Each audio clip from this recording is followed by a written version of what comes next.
పరమ గురువులతో జీవనం. Living with the Himalaya masters. Swami Rama. తంత్ర ప్రత్యేక సాధన. నా సహచర శిష్యుని తండ్రి బెంగాల్లోని మేధనీపూర్లో పెద్ద సంస్కృత పండితుడు. మా కలయిక ముందు అతని 18వ ఏట ఆయన కుటుంబం అతన్ని వివాహానికి బలవంతం చేసింది. వివాహ సమయం సాయంత్రం. హిందూ సాంప్రదాయం ప్రకారం వధూవరులు హోమ కార్యక్రమంలో పాల్గొని అగ్ని చుట్టూ 7 అడుగులు వేశారు. 4వ అడుగు వేస్తూ అతను ఆగి అక్కడి నుండి గెంతి పొలాల్లోనికి పారిపోయాడు. పెండ్లికి వచ్చిన వారికి ఆయన ప్రవర్తన అర్థం కాలేదు. వాళ్ళు ఆయన్ని వెంబడిస్తూ పరిగెత్తారు, కానీ ఆయన్ని పట్టుకొని లేకపోయారు. గంగా నదీ తీరమున చేరే వరకు ఆయన ఎన్నో దినాలు నడిచాడు.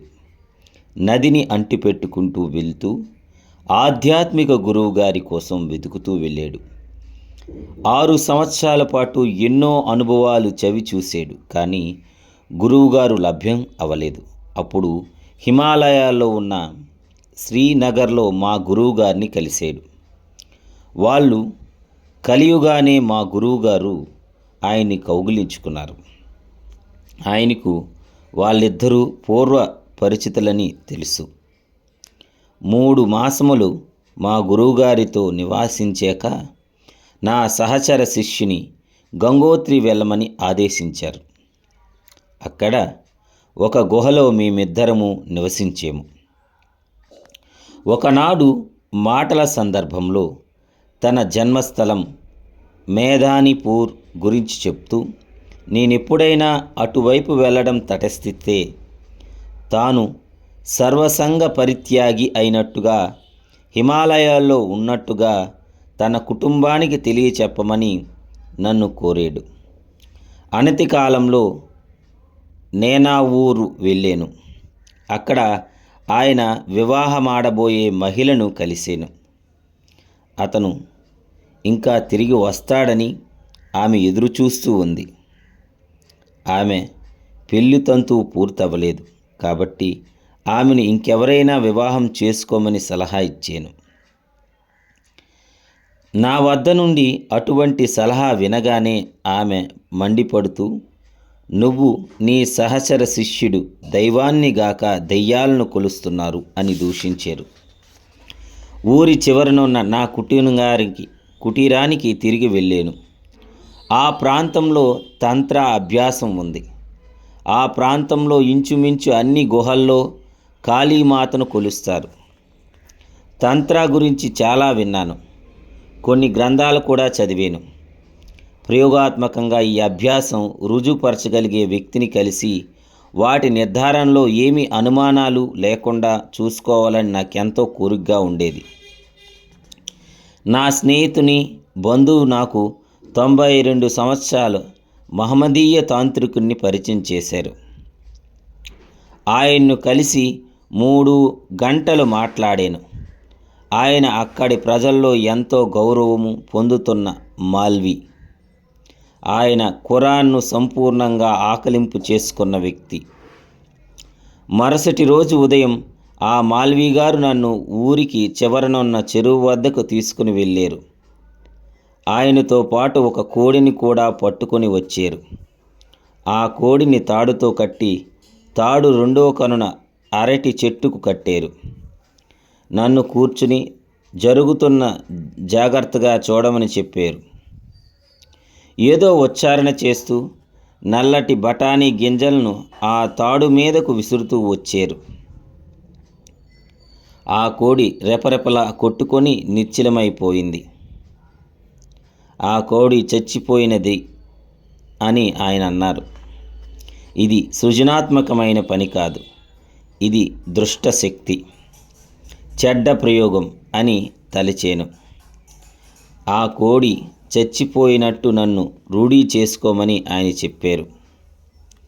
ఆ కోడిని ఎంతసేపు నీటిలో ముంచి ఉంచవచ్చు అని అడిగాను.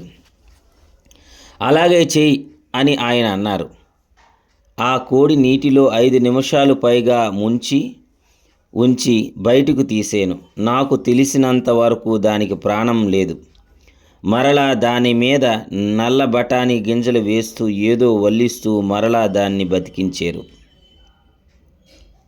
నేను నిజంగా అదిరిపోయాను. ఇప్పుడు తాడు కొన ఒక దానిని నీ నడుముకి ముడివేసి రెండవ కొనను అరటి చెట్టుకి కట్టు. నీకు ఇంకో ప్రయోగం చూపిస్తాను అని ఆయన అన్నారు.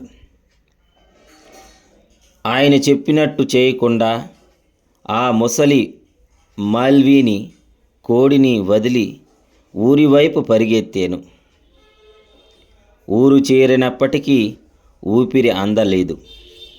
గ్రామస్తులకు ఎందుకు పరిగెత్తుకొని వచ్చానో అంతుపట్టలేదు. మాల్వీ నన్ను చంపాలని చూసేరుని వాళ్ళతో చెప్పాను, కానీ నన్నెవరూ నమ్మలేదు. మాల్వీ గారు మహనీయుడని ఆ ప్రాంత ప్రజల నమ్మకం. ఈ ఊరు వదిలివేసి అద్భుతాలు చూడాలని ఆశలు వదులుకుని నా సాధనను చేసుకుంటే మంచిది అని అనుకున్నాను. అక్కడ నుండి కోల్కతా చేరి అక్కడ ప్రధాన న్యాయమూర్తి శ్రీ ఆర్పి ముఖర్జీ గారితో కొన్ని దినాలు ఉన్నాను. ఆయనకు నా అనుభవం చెప్పి నేనెలాగా ఊహించినా భ్రమించినా అని అడుగుతే లేదు, అలాంటివి జరుగుతూ ఉంటాయి అని ఆయన అన్నారు. తరువాత కొందరు యోగులను అలాంటి అద్భుతాలు ఎలా సాధించగలగరని ప్రశ్నించాను. వారు దానిని విశదీకరించలేకపోయారు. కానీ బెంగాల్ ప్రాంతంలో ఇలాంటి అభ్యాసాలకు నిలయమని ఒప్పుకున్నారు. ఈ సంగతి అంతా మా గురువుగారికి నివేదిస్తే ఆయన నవ్వి, నీకు అన్ని రకాల సంగతులు తెలియాలి, కానీ వాటిని నువ్వు అభ్యాసం చేయటానికి ప్రయత్నించకూడదు.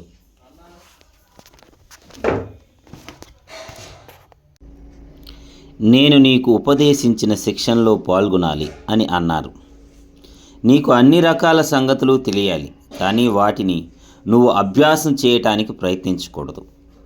నేను నీకు ఉపదేశించిన శిక్షణలో పాల్గొనాలి అని అన్నారు. ఇలాంటి తంత్ర శాస్త్ర ప్రామాణికాలు కావు. ఇవి తాంత్రికానికి శాఖలు. మనోశక్తిని ఎన్నో విధాలుగా వాడవచ్చు. జీవిత పరమావధి తెలియక మనం మనోశక్తులను వక్ర మార్గంలో నడిపి ఇతరులకు హాని చేయవచ్చును. కానీ మనోశక్తులను దుష్ట మార్గంలో నడిపితే ఆఖరికి వాటిని నడిపే మనిషిని అవి తినేస్తాయి. ఇలాంటి తాంత్రిక శక్తులున్న కొంతమంది వ్యక్తులున్నారు. కానీ వారిలో నిజమైన శక్తి ఉన్నవారు 100కి 1 ఉంటే 99 మంది మాంత్రికులే. నువ్వు చాలా దొంగతనాలు చేసేవు,